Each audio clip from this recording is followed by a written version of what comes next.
un equipo que hace muchísimos años está jugando en la primera división. Y jamás ni siquiera peleó el descenso. No peleó el descenso, pero además, ahora si vos decís Defensa y Justicia, es un habitual equipo que Copa Sudamericana o Copa Libertadores, ¿no? Y ha ganado uno. Incluso Boca, San Lorenzo está más constante, pero ha pasado años en las cuales no las ha podido jugar. Y sin embargo, Defensa y Justicia está por ahí. Pero no siempre fue la historia así. Vamos a viajar al año 1982 para hacerle un homenaje a un excelente equipo que a base de goles, magníficos rendimientos, supo quedarse con uno de los ascensos del año, ese año tan difícil desde lo político, pero un año también muy importante desde lo futbolístico, porque fue el año en que Ferro salió campeón, porque Seguro. San Lorenzo ascendió de la B a Primera. Exacto.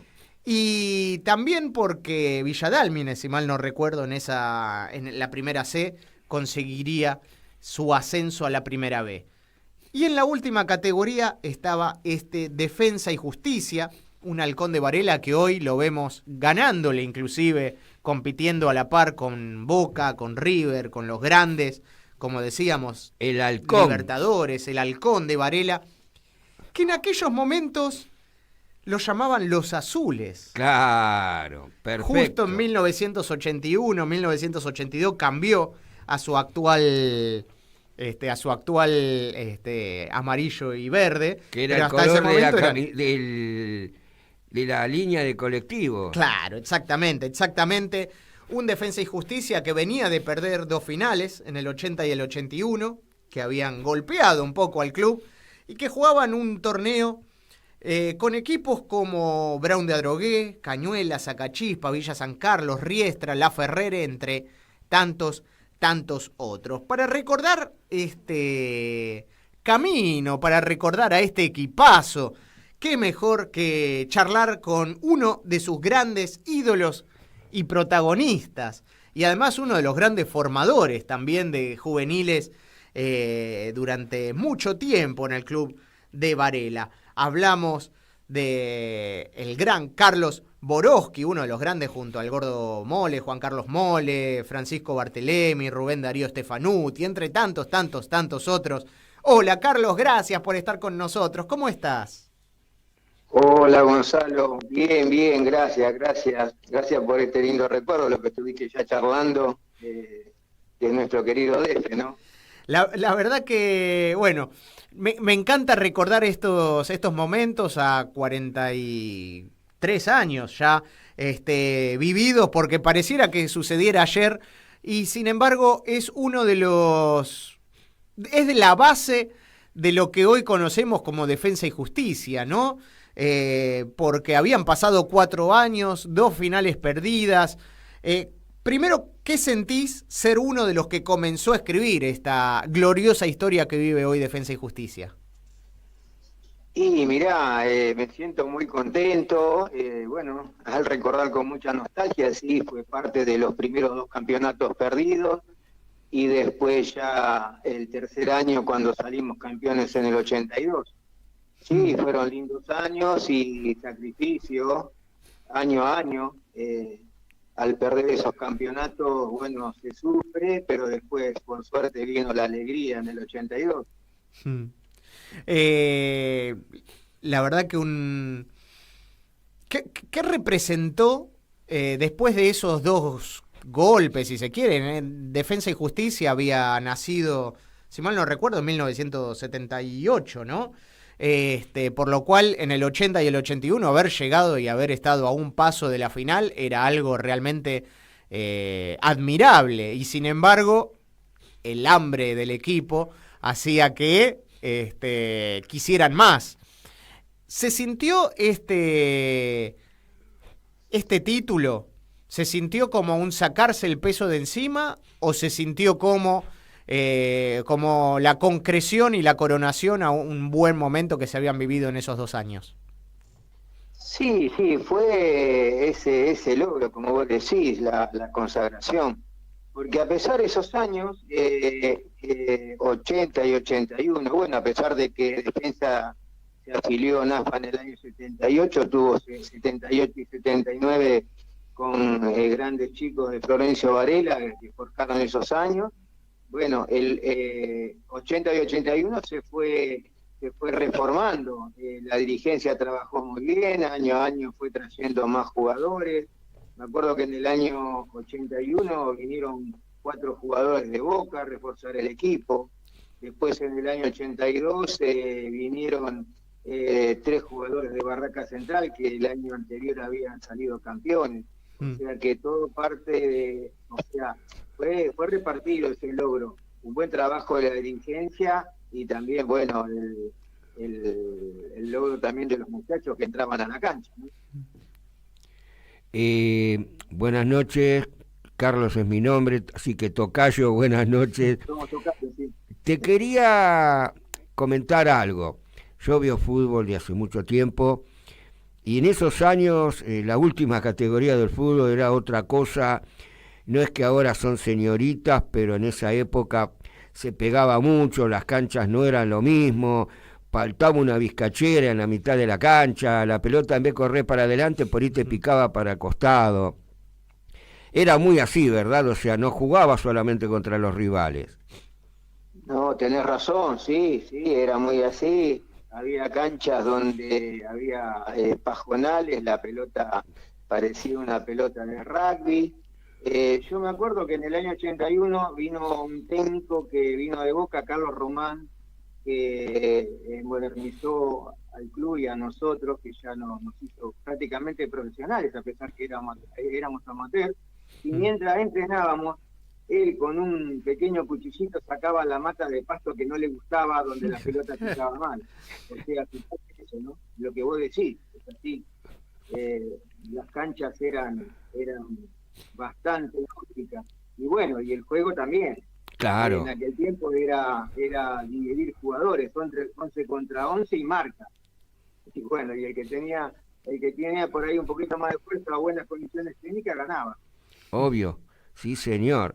Y aparte, convengamos que había hinchas locales, había hinchas visitantes y canchas visitantes que era heavy entrar y principalmente no era tanto entrar sino salir. Sí, tenés razón, por ejemplo, Villa San Carlos en La Plata, Claro. a la cancha de la Ferrere, en aquel tiempo alrededor de la cancha era barro. Sí, había canchas muy heavy, como decís vos. Yo me acuerdo que la cancha de Villa San Carlos, cuando la conocí, vos la habrás conocido desde adentro, había una sola tribuna grande atrás de un arco que era la local y los demás tenían que verlo contra el alambrado y con la policía montada del otro lado vigilándote a ver qué hacías. Sí, aparte de los vestuarios a la cancha había un pasillo largo en donde vos no sabías qué pasaba. Claro. Por ahí te ponías un cachetazo sin querer y bueno, había que seguir para adelante. Y sí. Era así. Para aquellos que no lo conocieron, no lo pudieron llegar a ver, a charlar, ¿cómo era compartir sociedad con Juan Carlos Moles en el Verde Césped? Te digo, yo creo que hoy por hoy es el máximo goleador de Defensa y Justicia. Así creo es. Que tiene 107 goles que ninguno lo igualó. Y con Juan Carlos era un jugador muy simple, humilde, jugador de área, buen definidor, que pedía centro al punto del penal y lo que tuvo su logro. Era intratable. 2 o 3 goles por partido. Hay de esos, cada vez hay menos, ¿no? De esos 9 posicionales que te decían vos tirámela donde sea que yo me las arreglo. Y sí, hay muy pocos de esos, porque ahora, viste que el fútbol prácticamente no se entra al área, tenés que entrar en bloque y jugando bien. Y antes era muy individual, como te decía antes.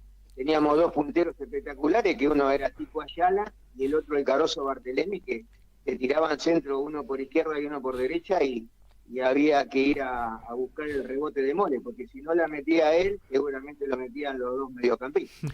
Yo te voy a hacer una pregunta teniendo en cuenta tu época de jugador, tu época desde afuera del campo de juego, formando jugadores. Evidentemente sos futbolero, así que seguirás viendo, aunque sea por televisión, fútbol, sea de defensa o de quien sea. Hay puestos que desaparecieron, ¿verdad? Y sí, por ejemplo, el enganche. Claro. El enganche desapareció. Hoy por hoy tienen otros términos y se juega en bloque y en rotando.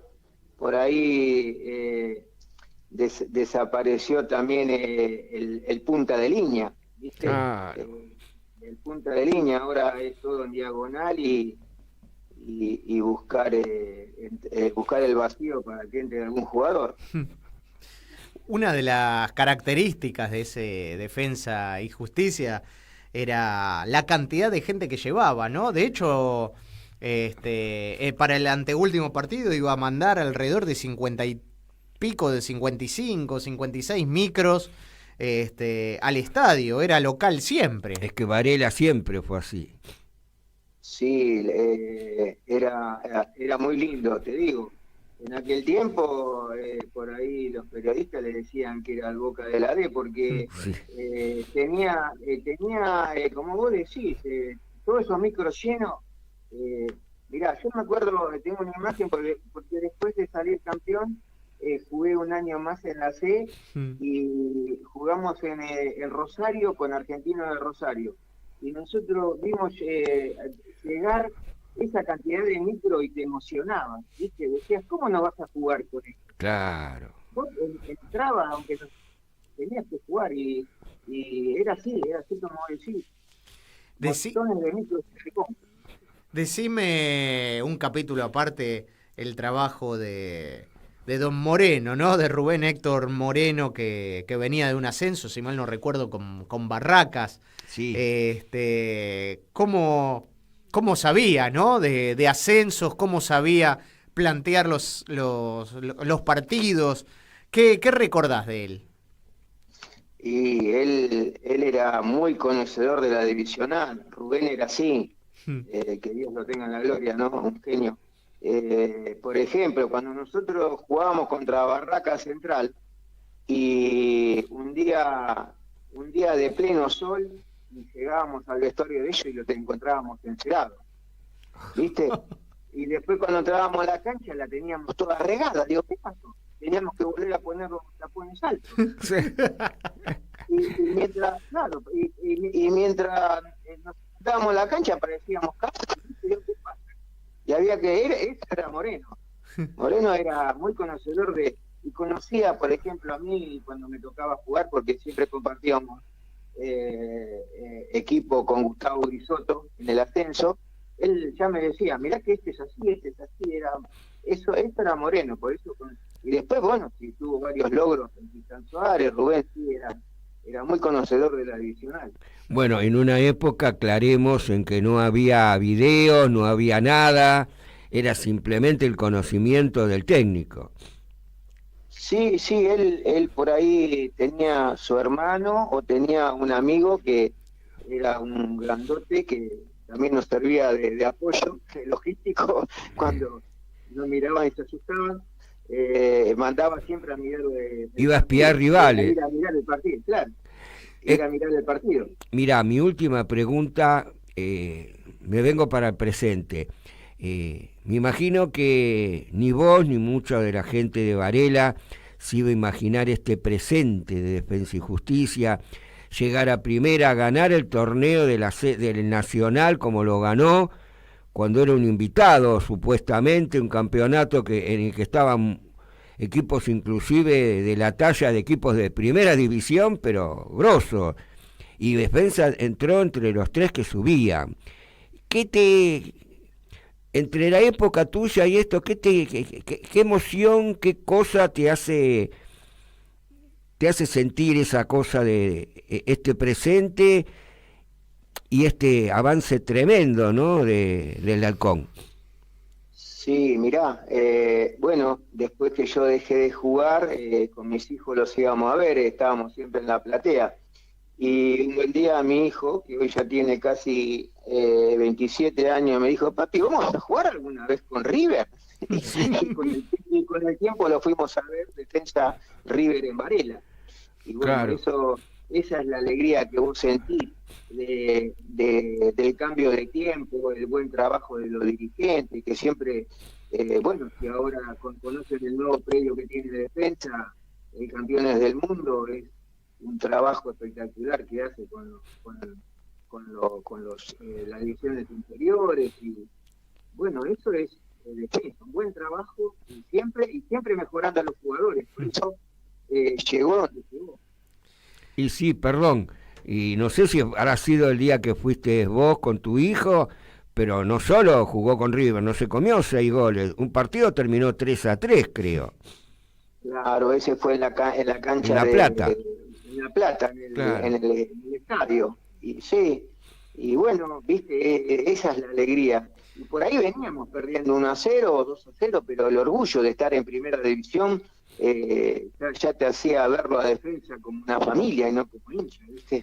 Recién te estamos viendo justo precisamente en este momento a través del canal de YouTube de Radio Caput, algunas imágenes, vos en andas, qué época, ¿no? En aquellos pantalones de vestir, camisas, cinturones, para quienes te llevan en andas, que te despojaron completamente de ropa, y preguntarte, pasaron 40 y tantos de años, pero sin embargo lo debes recordar todos los días y cada día al apoyar la cabeza en la almohada, ¿no? Cuando se dio ese silbatazo final, ¿qué se te vino a la cabeza? Y mirá, hay muchas cosas lindas. Por ejemplo, recordar a mi mamá que estaba en la platea, Qué que lindo. estaba allá, Qué después, hermoso. viste, todos tus compañeros. Ahora tenemos un grupo que parecemos una familia. El grupo del 82, nos encontramos 2 veces por año, comemos un asado, recordamos, nos damos un abrazo. Y ya prácticamente somos, viste, una familia. Después, como vos dijiste, son 43 años de emociones. Y vos no te olvidás. Y una de las cositas es haber sido el primer granito de arena, ¿viste? Sin desmerecer los otros el campeonatos de todos los chicos, porque todo suma y son todos granitos de arena. Pero ser el primero es como que te da Un una plus. pequeña alegría Sí. más. Sí. Sí. Mentí, dije que había sido la última pregunta, Ole, pero me gambeteador. surgió una más, Carlos. Y esta vez Sí, sí cómo no, prometo la última. cómo no. A ver, Defensa subió desde la última categoría hasta llegar a primera división y no fueron en 5 años, no fue meteórico, sino fue de a poco lo que demostró la buena dirigencia, etcétera, etcétera.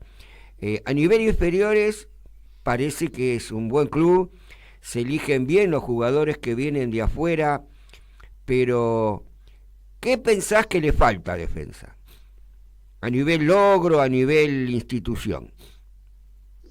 Yo creo que le falta la suerte que tiene que tener un equipo para recibir los resultados, porque fuimos a mirar todos los partidos de la Sudamericana cuando Defensa perdió 2-0 con Cerro Largo, era de Uruguay, Sí.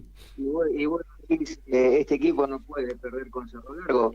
Yo creo que fue la suerte del otro equipo que por ahí puso bien una estrategia y Defensa no la puso en ese momento, pero yo creo que le faltaría esta suerte, porque fíjate que ahora prácticamente tiene los mismos jugadores con 2 o 3 incorporaciones y subieron creo 3 chicos de la pensión que ya están con el plantel de primera, entonces siempre apuesta a las inferiores también, ¿viste? Esos chicos no trabajan en vano, eso es lo que tiene el club. Yo noto eso particularmente, ¿viste? Después, bueno, por ahí capaz que otro hincha más aferrado a los colores que por ahí puede pensar de otra manera, pero yo te digo, para mí faltaría la suerte que tuvo otros años, por ejemplo, cuando ganó la Sudamericana. Tiempo de pandemia, canchas vacías, y sin embargo, bueno, se dio, ¿viste? Esas son lo que yo creo. Carlos, agradecerte enormemente por habernos acompañado en este recuerdo. Preguntarte solamente porque lo tenemos en imágenes, ¿qué sentiste en el último reconocimiento ahí con la Copa Sudamericana, allí en el estadio? Ese reencuentro que, si bien vienen hablando y demás, ahí en el campo de juego, ¿qué sentiste en ese reconocimiento, ¿no? Que vale tanto por ser el primero en la historia de Defensa y Justicia? Y era un momento, es un momento muy lindo ver ese logro obtenido por esos muchachos. Y fuimos todo el equipo, nos sacamos fotos, le dimos un abrazo a la Copa. Creo que es prácticamente revivir el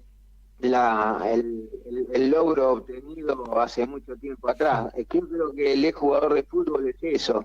Interiormente, siempre cuando ve esa Copa, se cree y sueña que pudo haber estado, pero un momento muy lindo. Gracias por hacerme acordar de ese momento. No, la verdad el gustazo es haberte tenido aquí siempre que tenemos la posibilidad de charlar. Defensa y Justicia hace rato es de primera división, nosotros hacemos un programa de ascenso, pero la verdad que amamos recordar a esos grandes equipos que dejaron todo, y además en este caso también, si mal no recuerdo, entrenando en el Yontal, ¿no? Cada uno laburando por las suyas. Era un equipo que era profesional en todos los aspectos, menos, lógicamente, en el del bolsillo, ¿no? Y sin embargo, tenían esa mística, esa identidad y ese conocimiento de cada uno, esas sociedades que se creaban. Hablábamos de Juan Carlos Moles, que Dios lo tenga en la gloria, y que además no llegó a ver a Defensa y Justicia campeón, ¿no? Ascendiendo en el 2014 y después campeón. Pero un club tan unido, un equipo tan unido, aún en esos detalles. Así que la verdad que para nosotros es realmente muy, muy lindo tenerte. Yo te agradezco, sí, vos dijiste eso. Concentrábamos en el Yontat, en la casa José Quente, hice un lugar de retiro espiritual, pero ahí yo te hablaba digamos, lo que nos daba el club, que siempre nos mejoraba. Por ahí no nos mejoraba del bolsillo, como vos decías, pero día a día siempre sentíamos la mejora. O nos daban el mate cocido, caliente, no teníamos el problema del agua caliente para bañarnos. El primer momento, la primera concentración era así, nos citaban los viernes, esto fue el año 80, nos citaban los viernes, nos daban la cena, una señora y un señor llamado Nazardín le hacía el churrasquito con el puré, y después cada dirigente agarraba a los jugadores y nos dejaba casa por casa, ¿viste? Para que no nos vayamos a bailar o algo de eso, porque en otro día había un partido importante. Y después ya vino el Yonta, y después ya vino, concentrábamos en Punta Lara, y después, bueno, llegamos a conocer un hotel de Constitución, o sea que todo eso fue los mismos de los dirigentes. Entonces daba su fruto cuando entrábamos en la cancha. Qué lindo, Carlos. Muchísimas, pero muchísimas gracias. No, por favor, gracias a vos, a ustedes, y bueno, estoy a tu disposición. Gracias. Un abrazo enorme. Gran finde.